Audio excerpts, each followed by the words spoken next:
sem mais delongas, e agradecendo muito a honra, presidenta Dilma, de tê-la conosco no Instituto dos Advogados Brasileiros, exatamente nesse dia em que nossa grande finalidade é combater esse sistema patriarcal, machista, racista e misógino. Presidenta Dilma, é uma honra muito grande tê-la conosco. Sem mais delongas, lhe passo a palavra. Eu queria primeiro agradecer o convite, saudar a Rita Cortez, a presidenta da IAB, né? E eu sou da época, viu, Rita, que nós temos uma referência na IAB como sendo um dos grandes instrumentos contra a ditadura militar no nosso país. Então, eu acompanho a Ordem dos Advogados, o Instituto dos Advogados do Brasil, desde aquele momento. Bom, outra questão que eu queria levantar é um cumprimento a essa comissão que trata, basicamente, da questão, né, de como o crime é um instrumento, e é um instrumento da luta de classes, né? Vamos colocar as coisas bem claras, e de uma estrutura de exploração e de opressão. Ele é isso, até porque é uma decorrência, né, de toda a estrutura política, jurídica do Estado capitalista brasileiro, assim como ele é um Estado repressor, não haja a menor dúvida. Então, queria cumprimentar o IAB por estar com essa agenda e com essa pauta.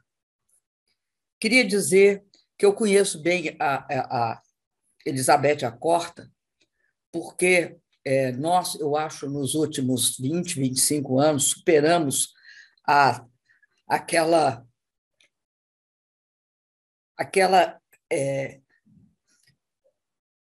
estratégia, nós superamos uma estratégia que começa com os ingleses, passa pelos norte-americanos, de criar, dentro da América Latina, a cisânia e as divergências falsas, né?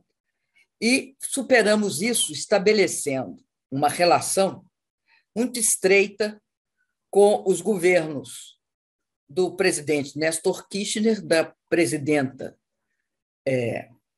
Cristina Kirchner e agora do presidente Alberto Fernandes. Então, eu conheço bem a Elia Corte e sei da competência dela.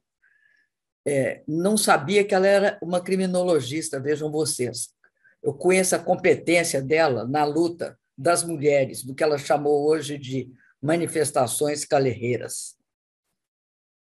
E tenho encontrado ela em muitos espaços em que a mulher tem de ser tornada a protagonista. Bom, queria saudar a Roberta do Bock Pedrinha e dizer para a Roberta do Bock Pedrinha que eu recebo muitos livros, viu, Roberta? E alguns eu consigo ler, outros eu não consigo ler. O que aconteceu com o seu livro? Eu estava sentada, abri o plástico, eu não sabia direito de onde vinha o livro e comecei a olhar. Comecei a olhar e comecei a ler. Comecei a ler e cheguei quase ao fim. É um livro excepcionalmente bem escrito, com uma grande capacidade de deslindar as relações que construíram, né, não só a forma como o patriarcalismo via toda a tradição portuguesa, mas as nossas próprias, né, se estruturou no nosso país e nos ajudará muito a compreender. E acho que ele tem momentos fantásticos. Vou te dizer um que eu fiquei encantada com ele. Eu até procurei num sebo o livro do Luiz Edmundo a respeito da questão no Rio de Janeiro, no tempo dos vice-reis. Aquela descrição sobre a mulher, do oratório para a mesa, da mesa para a cama, da cama, é uma descrição sobre uma vida uma vida enclausurada, né? Uma vida fechada sobre si mesmo, uma vida que as pessoas tinham de sair matando daquela situação ou diretamente para o hospício, porque era uma vida sem sentido, né? O que transformava a nossa vida era uma vida sem sentido. Eu acho que você pega passagens para ilustrar isso muito boas desse livro do Luiz Edmundo. Bom, então eu fiquei muito encantada com o seu livro. Acho que até falei para muitas pessoas que encontrei pelo caminho, dali até agora, que deviam procurar o seu livro e lê-lo, porque eu acho que esclarece um outro aspecto que a gente tem de sair da bolha em alguns momentos. Todo mundo tem uma bolha de conhecimento. Então, para mim, foi muito bom ler o teu livro. E quero também dizer para a professora Denise Carrascosa que eu acho a fala dela interessantíssima, independente da crítica que ela faz ao governo do PT. Eu não acho os governos do PT nem os meus, você entende? Isentos de equívocos e de erros e de falhas. E especificamente na questão da segurança pública, me aponte um governo estadual que conseguiu controlar sua polícia militar. Me aponte eu vou ficar muito feliz de conhecer. Isso eu estou falando do ponto de vista do que eu via como presidente da República. Acho que o controle das corporações no Brasil é um controle extremamente difícil. As corporações também privatizam as estruturas do Estado. E a Polícia Militar é uma forte corporação estadual, muito forte, tão forte quanto as Forças Armadas, na sua estruturação e na relação com o Estado. Bom, mas o que eu gostei também, eu acho que isso que você estava falando no fim, a respeito de como é que nós temos de utilizar, inclusive, isso que não faz parte do cânone, mas devia ser um cânone chamado cânone dos excluídos, em termos de literatura, é crucial. Eu acho que daria, de fato, dá uma compreensão que nós não temos de muitas práticas que nós não vemos ou não escutamos, porque é a história das ausências, né? do que não é dito e do que não é falado. Então, eu quero te cumprimentar e dizer que me encantou bastante. Eu não posso deixar de cumprimentar o meu querido Alexandre Mallet, que, além de meu amigo, é meu advogado. Então, tenho de cumprimentá-lo, porque é uma relação feita em cima de muita amizade e generosidade da parte dele. E também conheço algumas pessoas aqui, pelo menos de nome, e queria saudar o professor Juarez Tavares. E, dando início à minha fala, a minha visão a respeito do que vocês todos trataram, não é uma visão, eu não sou criminalista, fui presidente da República e o que me interessa são dois aspectos de destacar hoje. Um aspecto é o aspecto da misoginia e do impeachment. E o outro aspecto é o aspecto das políticas sociais ou das políticas de ruptura ou das políticas de compensação. Uma discussão sobre isso, uma discussão mínima sobre isso. Eu acho que na questão da mulher, nós trabalhamos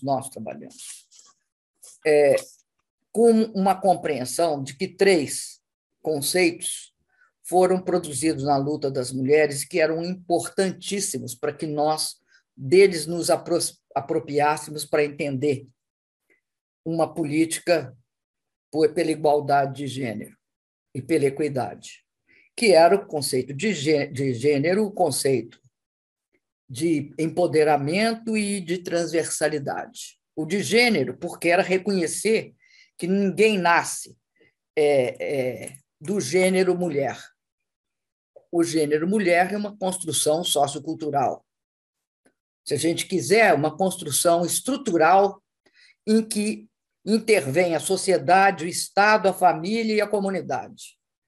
Enfim, é a pele que que nos cobre.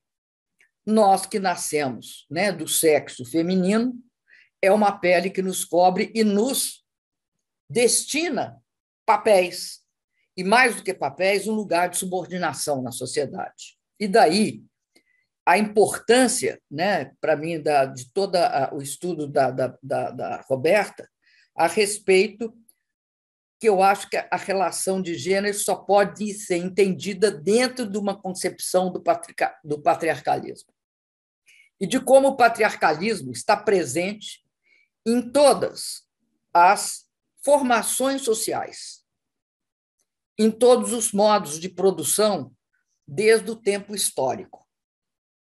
Não há nenhum projeto pós a idade do patriarcalismo sem que tenha havido uma clara subordinação da mulher. Isso coloca, no caso da América Latina, no caso do Brasil, um problema que é a conjunção de certas características estruturais no Brasil e na América Latina também, que se dá na questão do modo escravista de produção e todas suas marcas indeléveis e da relação colonial, a relação colonial com os povos originários. E a questão do modo escravista de produção, por 300 anos, produzindo efeitos em todas as classes sociais, todas, sem exceção, inclusive na elite política brasileira, sem o que nós não a entenderemos. Nós não entenderemos esse absoluto desprezo pelo povo desse país, eminentemente preto e pardo. E não entenderemos também como esta é uma elite que não tem o menor compromisso com o conjunto da sua nação. Porque se você não tem compromisso com o seu povo, você não tem com a nação. Sendo que a estruturação de uma nação é feita pelo seu povo. A questão racial no Brasil, a questão de gênero no Brasil, ela não é meramente uma interação com classes sociais, ela diz respeito à questão nacional também. Tem um problema de falha na nacionalidade quando você não respeita a composição do seu próprio povo. Há uma espécie de estranhamento quando se olha para negros, mulheres e índios na questão nacional.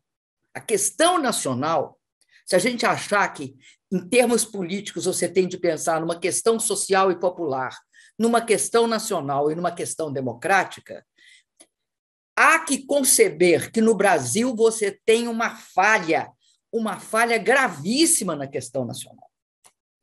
E nós não podemos esquecer que isso está refletido na construção do Estado Nacional brasileiro. O Estado Nacional brasileiro não é algo que a gente chega lá e imprime tudo que você quer nele e ele aceita as suas decisões. Ele é reativo e ele é uma máquina de repressão e legitimação. Ele não é algo que você trabalha sem ter resistências, porque senão tem uma visão absolutamente ingênua do Estado brasileiro e das suas políticas. Mas quando nós olhamos a questão de gênero, nós olhamos vendo isto. Ela é uma questão estrutural, e é estrutural não só pela questão social, eu vou insistir nisso, porque a questão da nacionalidade está ligado ao seu povo, ao problema do meio ambiente, porque é o seu território, a preservação do seu território, e a questão das riquezas naturais e sociais construídas. As empresas estatais são riquezas que nós construímos socialmente, por isso que tem que ser preservada. Então, o que acontece? Acontece que no Brasil nós temos essa marca indelével. Nesse país, né? Negros e indígenas. Negros e indígenas continuam sendo coisificados, expropriados e violentamente explorados. Não há a menor dúvida quanto a isso. Não pode haver a menor dúvida. E mais, ao longo do tempo, em alguns momentos, houve políticas para o conjunto da população. Houve na ruptura com, eu chamo, com a República Velha, ali é um momento de inflexão, porque começa a se romper um pedaço da questão escravista. Veja que nós estamos só há 30 anos do fim da escravidão. A escravidão perpassa tudo.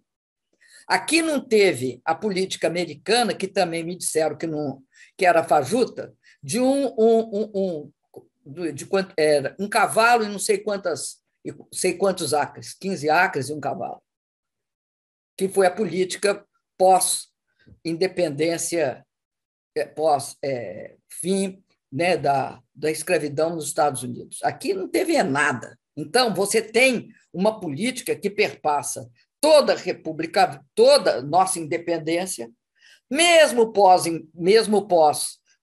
proclamação da República, chega a República Velha. E o máximo que você vai ter é algo que não vai tocar nas relações de propriedade no campo, não vai tocar. Você tem uma estrutura de propriedade no campo brasileiro intacta. O Jango vai fazer uma das reformas dele, como a reforma agrária ali perto da estrada, e vai ser um caos. E aí você tem sempre uma transformação mitigada. No Brasil, a transformação é mitigada. Por quê? Você não tem ninguém da elite que tenha uma visão radicalmente transformadora. Ela é sempre de compromisso. E sempre por cima. Então, nós fomos eleitos e chegamos no governo. E a nossa conclusão era que a gente tinha obrigação de tratar de uma questão em primeiro lugar, a redução da desigualdade. E a redução da desigualdade num país com esse tamanho de território e com o tamanho da população, não pode ser feita com uma política que contemple quem? Que contemple projetos pilotos, que era característica até então. Você faz política para 100 mil pessoas, faz política para 10 mil. Não interessa, isso não muda nada. Nós tínhamos de fazer política para um contingente extremamente significativo num país que tinha 200 milhões de pessoas, dos quais nós tínhamos noção que tinha esse componente estrutural. Você não trata no Brasil política social se você não focar em mulher e focar em negros. Não tem política social nesse país. Vamos ter clareza disso. Não tem. Não se faz, ela não dá passos. Por que isso acontece? Porque a gente resolveu que é assim? Não, é porque a realidade brasileira impõe isso. A realidade brasileira impõe que você ou rompe com essas desigualdades estruturais que estão associadas às desigualdades de classe, e por aí que você começa, ou você não rompe. Você não consegue romper. Nas nossas idas e vindas, tá, foram todas no sentido de conseguir criar massa crítica para isso. Massa crítica. Ampliar o máximo possível, romper ampliando. Agora, você tem um Estado que o Estado te ajuda em alguns momentos e te restringe em outros. Então, nós tivemos de construir uma tecnologia. O combate à desigualdade foi feito em cima de uma tecnologia chamada o mapa da miséria e da pobreza. A gente tinha de saber onde estavam quem eram, quantos filhos, do que viviam e o que faziam. Por que precisava disso? Porque se eu vou fazer uma política social, eu tenho de saber para onde eu começo. E de uma outra tecnologia, que é a tecnologia digital do cartão de crédito. Então, você constrói, né, um banco de dados e monta os seus instrumentos. Foi só para o Bolsa Família? Não. Vou dar um exemplo. Mais médicos. Nós fizemos um levantamento e vimos, né, que no Brasil você tinha um problema seríssimo de carência de médicos. E médico no Brasil, a gente sabe que é que nem engenheiro de petróleo na Petrobras, é uma nobreza. Médico no Brasil, ele tem outro status. É interessante isso, né? Ele se dá o luxo de escolher onde ele vai, onde ele trabalha, não é onde tem a demanda. E aí, quando nós fizemos o cruzamento do mapa da desigualdade social com o mapa da ausência de médicos, e descobrimos uma coisa. Você pode pensar que não tinha médico no interior do Brasil. Você pode pensar que no Amazônia. Era no interior do Brasil e na Amazônia, mas onde não tinha médico era na periferia de São Paulo. Obviamente, porque onde que está concentrada a população? Na cidade de São Paulo, nas grandes capitais, e sendo a mais populosa. São Paulo era lá que não tinha médico. E não tinha médico para quem que não tem médico? Não tem médico para mulher negra, não tem médico para criança negra, não tem médico para pobre. É a repetição da história.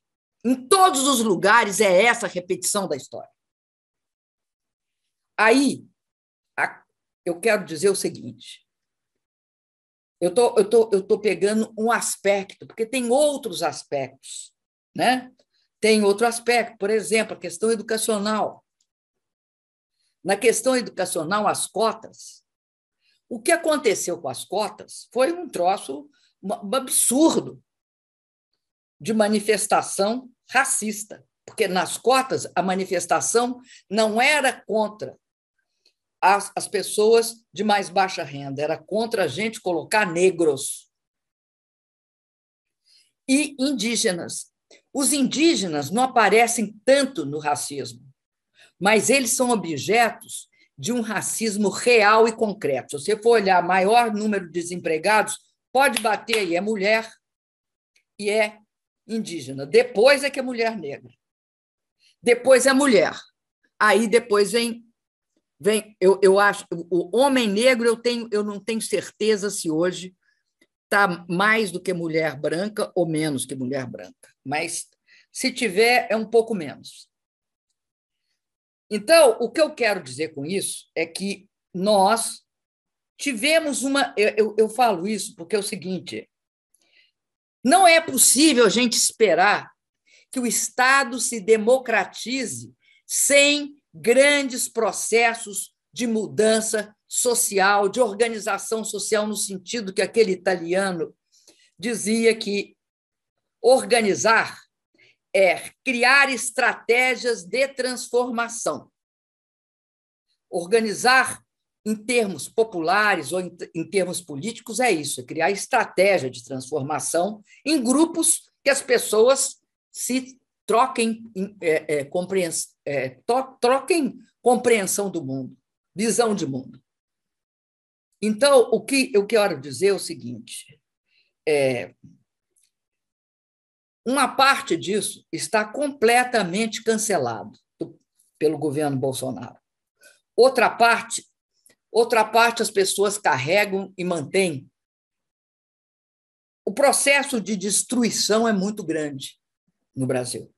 E ele deixou claro isso em 2019, quando, falando para a direita americana em Washington, disse que não tinha vindo para construir, tinha vindo para destruir. Estaria satisfeito se tivesse desconstruído já o que esses esquerdistas tinham feito. Eu considero, tá, que o patriarcalismo no Brasil ele assume, junto com a escravidão, com todo o escravismo e o colonialismo, ele assume, vamos dizer assim, um dos invólucros, ou ele não é só invólucro, um dos componentes que vai se agregar ao capitalismo neoliberal. O capitalismo neoliberal ele é um modelo rentista que dá principalidade para o setor financeiro e que implica em grande concentração de riqueza e de renda, em desconstrução do Estado Nacional e, além disso, em redução de processos sociais a seus aspectos secundários. Aqui no Brasil, a violência ela tem essa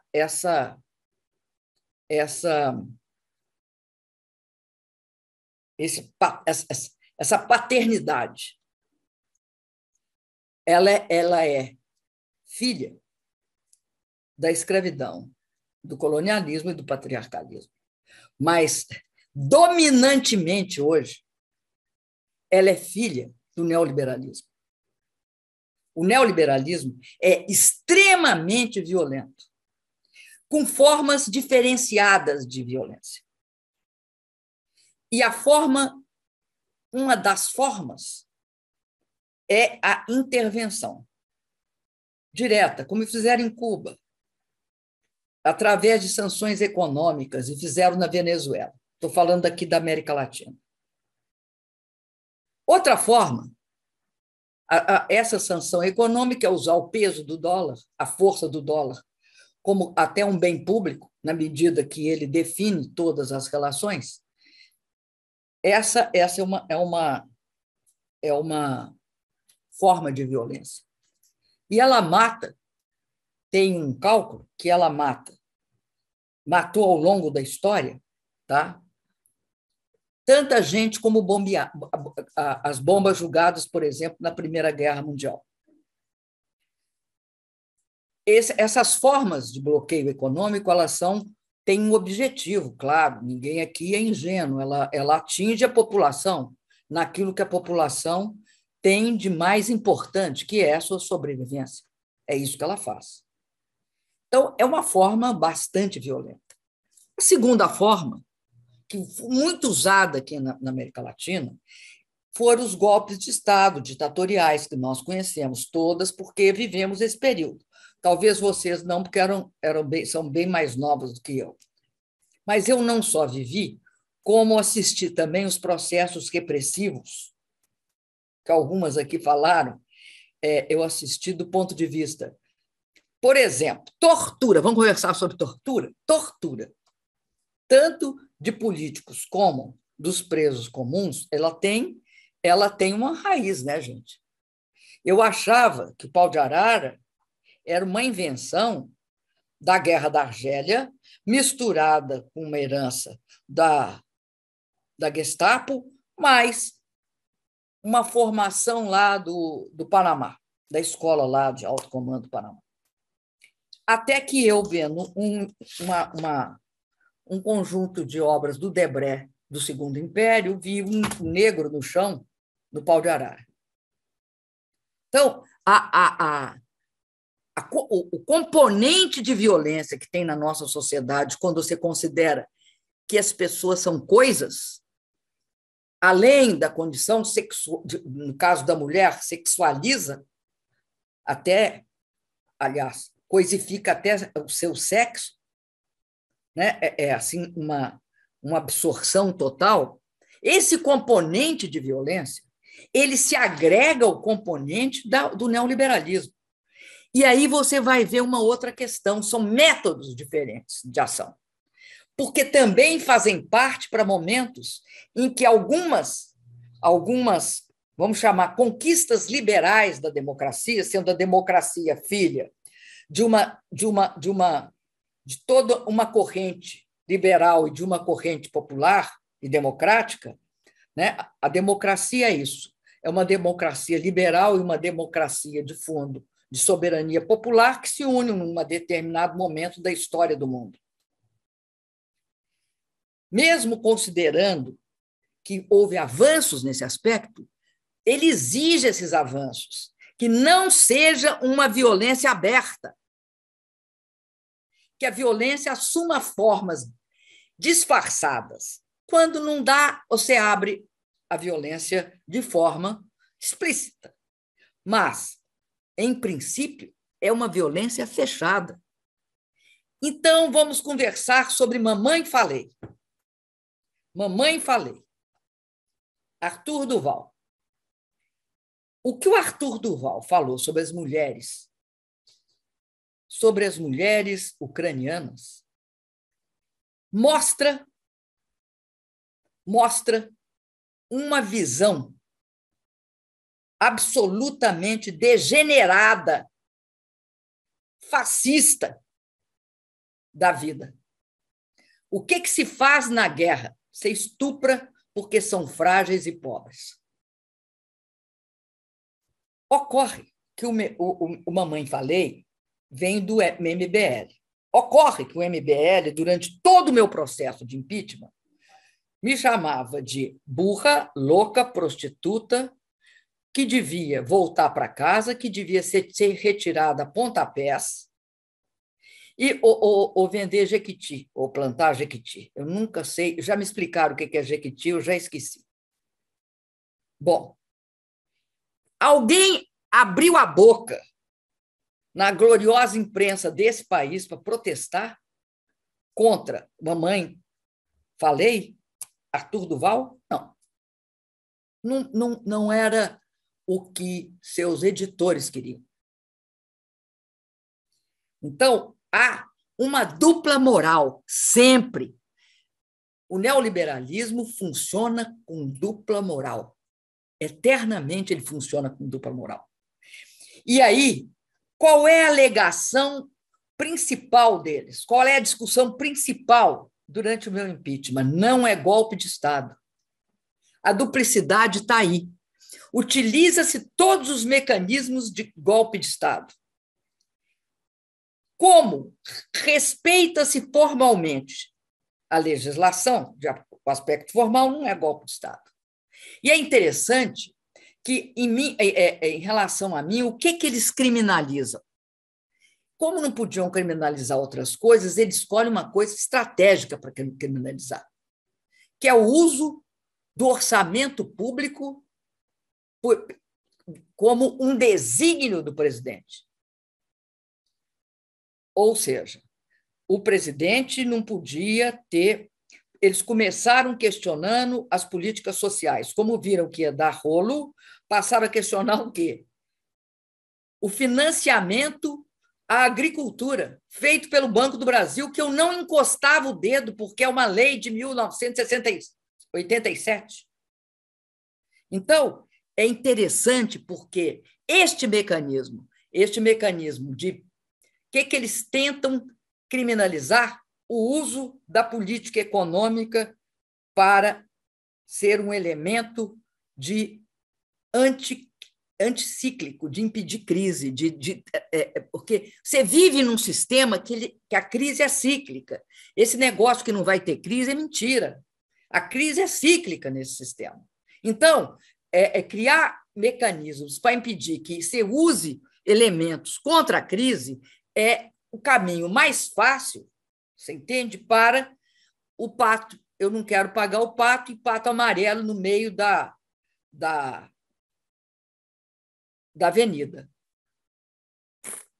a maior avenida de São Paulo, né?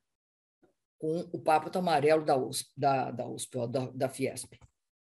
Então, eu quero dizer para vocês o seguinte: não é possível a gente supor, tá, que é só o patriarcalismo que oprime as mulheres hoje.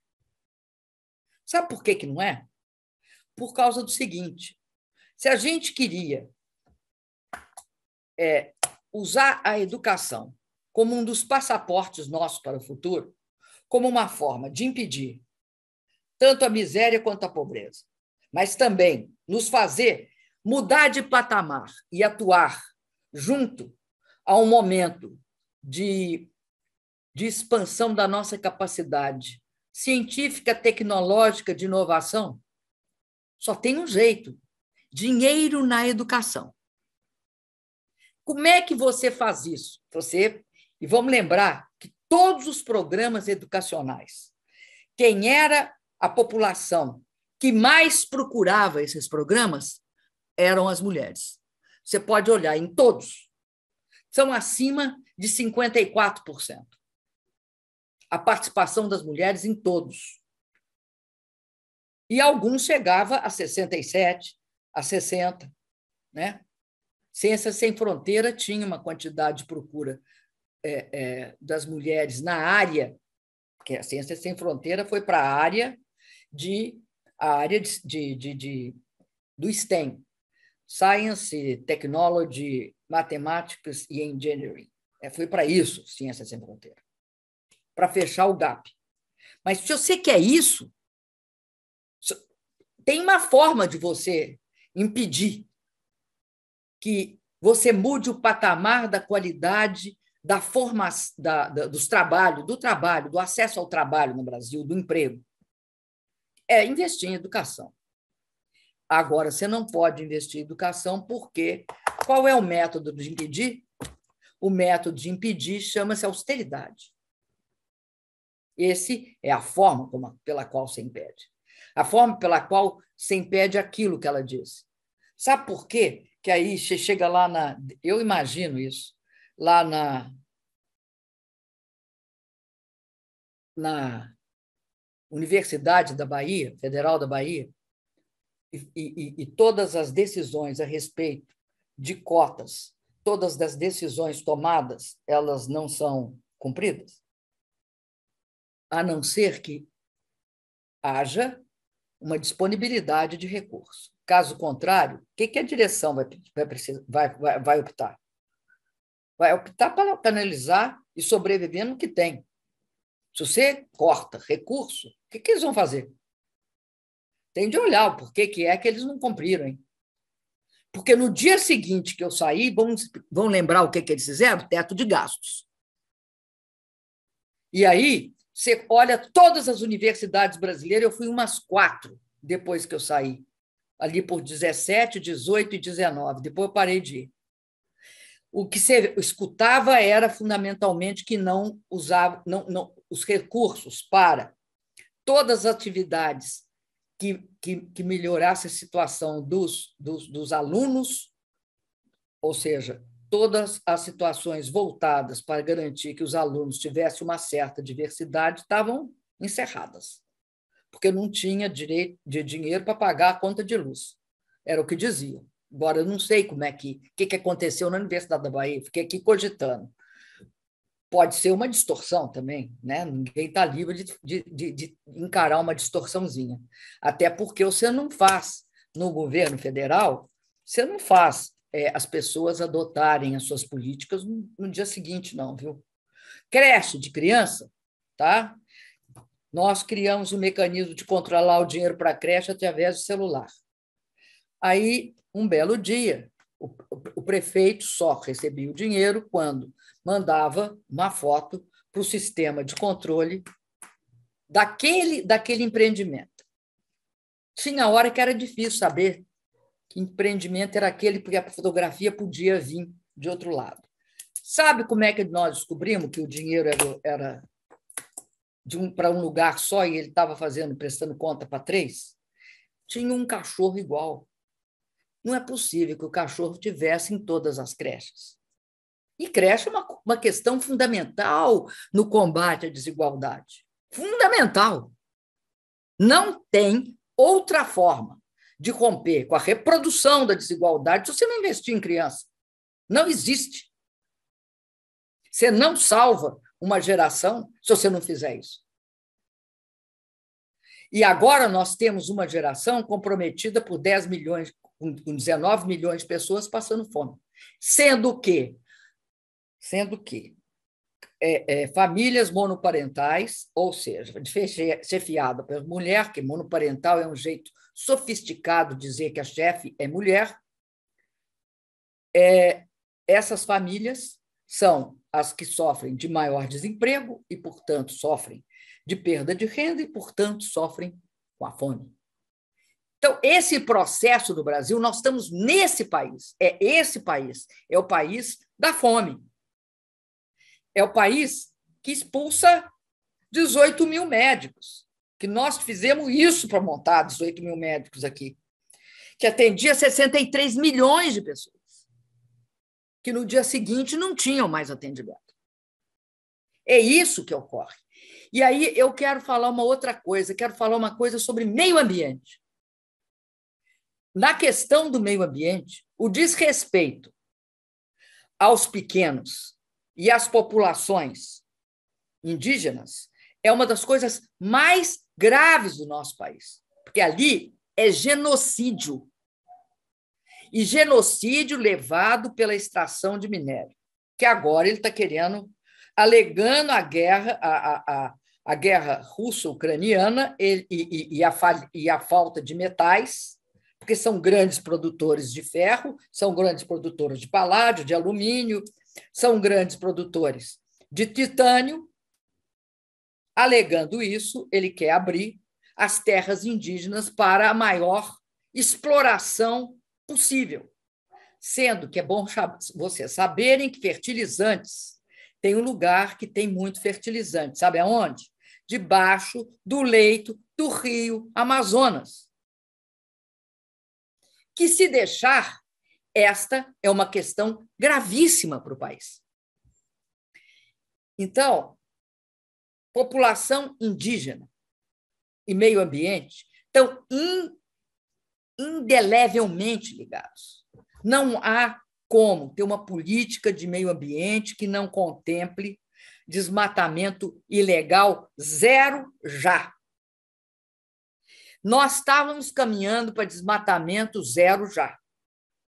Não para desmatamento ilegal. Desmatamento ilegal zero já. Não conseguíamos impedir todo o desmatamento. Era inviável antes de 2030, se não me engano. Hoje, não sei para que ano ficou, para que ano que vai ficar. Agora, isso afeta populações ribeirinhas. Uma das políticas mais importantes que nós fizemos foi a política para as mulheres do campo, das florestas, das águas e das marés. Foi uma política que começava pela a pessoa, a mulher, ela ter direito a ter documento, ela não tinha documento. A grande maioria das mulheres eram não documentadas. Ao mesmo tempo, elas eram objeto de violência sistemática. O Estado estava ausente, a comunidade não estava tomando providências. A política antiviolência para essas mulheres foi uma das coisas mais importantes, que mais produziu resultados. Em todas as áreas que nós trabalhamos, a mais efetiva, porque elas estavam organizadas. Muito organizadas, porque elas se protegiam, tá, da violência, dessa violência patriarcal misturada com a violência né, da expropriação da terra, da exploração mineral. E eu acho que uma das duas grandes questões que nós fizemos tem a ver com o movimento das mulheres, que é a Lei Maria da Penha e a Lei do Feminicídio. E acho que uma terceira lei, que foi a PEC das empregadas domésticas, porque tem uma vergonha nesse país. Na redemocratização de 1988, uma categoria econômica que ficou fora da legislação trabalhista tinha nome, chamava empregada doméstica, que é o fruto mais próximo do trabalho escravo, que era o trabalho precário, informal, sem direito à aposentadoria e sem direito nenhum. Esse trabalho das mulheres empregadas domésticas foi dificílimo de passar, porque a resistência era enorme. Diziam para nós assim: o governo não vai ter a menor chance, porque a classe média ficará contra ele. De um certo ponto de vista, estavam constatando um pedaço da realidade. Mas não era toda a parte da realidade. O grave nessa história toda é que, se nós tiramos a precariedade e tiramos a informalidade das empregadas domésticas, porque são 5 milhões, nós chegamos a 1/5 de formalização, 1 milhão, um pouco mais de 1/5, quase 1.600.000. Hoje, o que nós temos com a legislação trabalhista? Nós temos todos os trabalhadores na condição de empregada doméstica, ou seja, precários e incentivados à informalidade. Haja vista os chamados trabalhadores do capitalismo de plataforma, que a nós, a distribuição desigual da 4ª Revolução Industrial é assim. Para os países desenvolvidos e ricos, fica a inteligência artificial, a internet das coisas, a computação quântica, enfim, fica o que há de transformação real e de aumento imenso da capacidade produtiva do mundo. Para nós, fica o capitalismo de plataforma, né? Os Uber da vida e os iFood da vida. É isso também efeito sobre a nossa vida e a vida das mulheres, porque essa também é um efeito do neoliberalismo. Essa distribuição desigual do conhecimento, que é outra forma de desigualdade estrutural, que será cada vez mais profunda e mais importante, como os diferentes segmentos da população acessam o conhecimento. Esta é uma questão, inclusive, que diz respeito à própria saúde pública, como nós vimos, né? Nós já percebemos isso com as vacinas. Um país com capacidade de produzir vacina não produziu vacina. Então, nós vivemos este mundo que eu acho que ele é mais complexo, porque ele costura todas as desigualdades e todos os efeitos terríveis, né, dos sistemas de exploração, expropriação e opressão do passado. E acho que a gente tem de entender mais a sintaxe neoliberal. O meu golpe é assim, é para enquadrar o Brasil econômica, social e geopoliticamente. Porém, a sintaxe dele, a linguagem dele, as práticas que ele desencadeia são aquelas ligadas ao patriarcalismo. Eu sou uma mulher branca, mais ou menos, mas eles usariam contra mim, se eu fosse negra ou mulata, eles usariam contra mim também o racismo. Comigo, eles usaram a questão de gênero, o ódio à mulher, a repulsa à mulher, que teve eco na sociedade, né? Nós vamos ter clareza disso, teve eco na sociedade. Quem estava presente no estádio, lá no Rio de Janeiro, lembra de qual foi a palavra de ordem puxada pelo MBL e por